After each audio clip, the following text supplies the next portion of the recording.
Let's take you to the Bridget Mabandla Justice College, where my colleague AyandaNyathi is standing by to give us a comprehensive wrap of everything that we have heard thus far. Ayanda, it's seemingly never a dull moment at the Madlanga Commission of Inquiry. I was sitting on the edge of my seat. I couldn't believe what I was hearing, but it all made sense now. That initial statement by Justice Madlanga starts to make sense, as I've been listening to her, starting off by saying that there were many mistruths that the Commission would have heard from Advocate Johnson.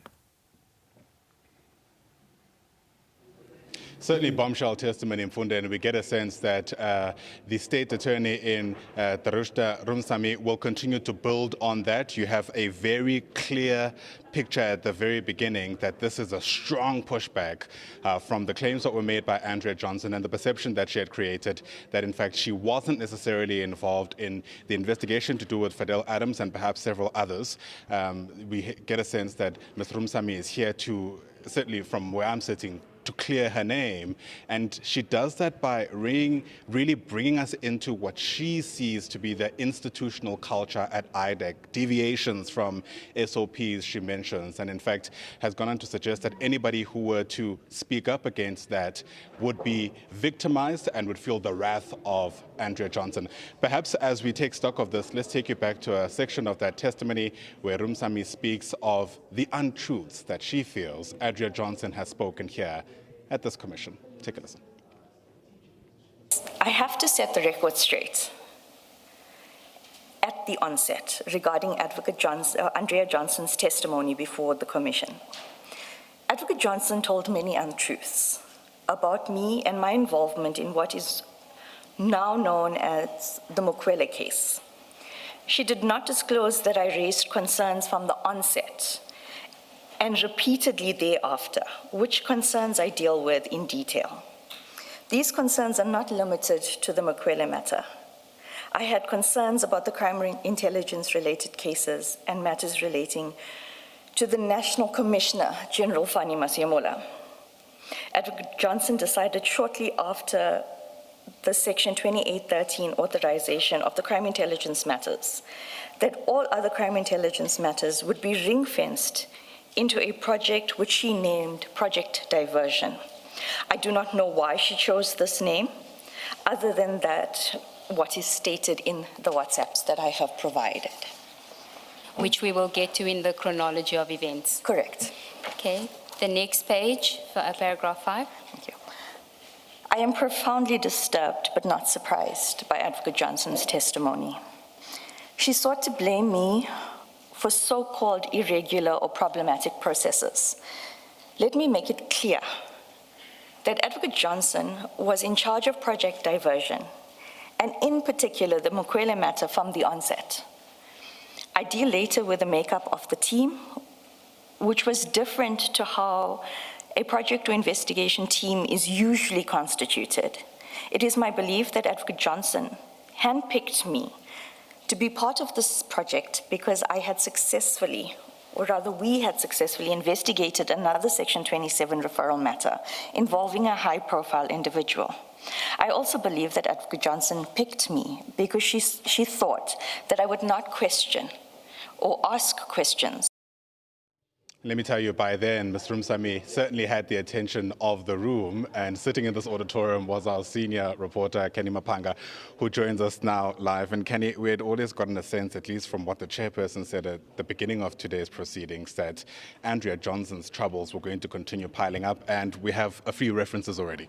Absolutely, and Ms. Ramsamy adds further credence, I think, to the claims surrounding the conduct of IDAC and where that alleged influence comes from, or where it could possibly come from. We did state earlier that Advocate Andrea Johnson sought to portray a position or posture where she had little to no decision-making in the cases that really are of concern here, which is the Mukwele matter and the Masiamola matter. Ramsamy now confirms under oath that she was in charge at all times. She drove those projects, even created a separate team called Diversion Project, I think that's what she called it, where Johnson would lead those briefings. briefings. She wasn't receiving briefings. She would lead those briefings according to Ramsamy's testimony. And that is quite critical information because it places her at the center of these cases. And then you have to look at all the alleged influences or what is appearing to be something that could have allegedly influenced IDAC's interest in crime intelligence. And I think the Commission's evidence leader, Advocate Silla, has warmed up to some of those elements. We do see conduct in the past dating back to 2018, I think, and what we're seeing with IDAC now, where there's a common denominator of Major General Faraz Khan, and it can explain why the certain cases went in the manner which they did, in which Ramsamy testifies that procedures were flouted and that it's easy to do so because of the kind of powers that IDAC enjoys and how you can easily, they're not receiving a complete docket, let's put it that way. They are the ones who formulate the docket. That they have the investigative powers as well as the powers to prosecute. So everything is in their control without the checks and balances. And she also makes a very important point of stating that she has been removed from matters where she would ask questions,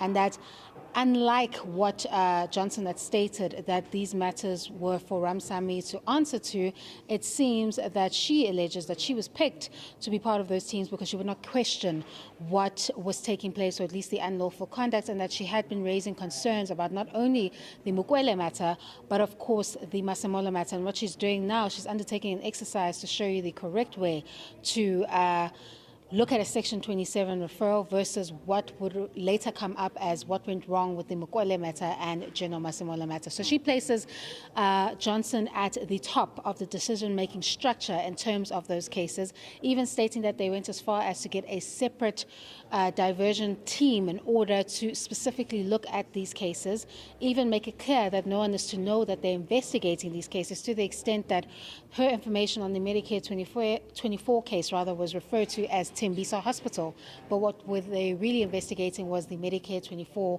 fraud case. And the only question that emerges from the evidence of Johnson is, or rather from Ramsamy as to how she refers to Johnson, is that she states that Johnson was a quote-unquote flip-flopper, knee-jerker. I think that was the... Yeah, that was a nickname that they had for her at IDAC, the flip-flop knee-jerk. And this would only be triggered by the presence of Mr. Dylan Paramore, who's the chief IDAC investigator.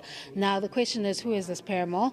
What influence does he carry, to the extent that Johnson would allegedly change her position from that of a lawful one to that deviates and flouts the processes and manipulates and allegedly abuses the processes to serve particular interests, where you can basically, how she's explaining it, mount a case against someone just basically off of alleged manipulation of the information in the docket. So very serious allegations that completely challenge what Johnson had stated before, which is she tried to paint herself as someone who was far removed from these cases. But according to Ramsamy, she was intimately involved and even led these investigations into the Mukwele matter and the Masemola matter.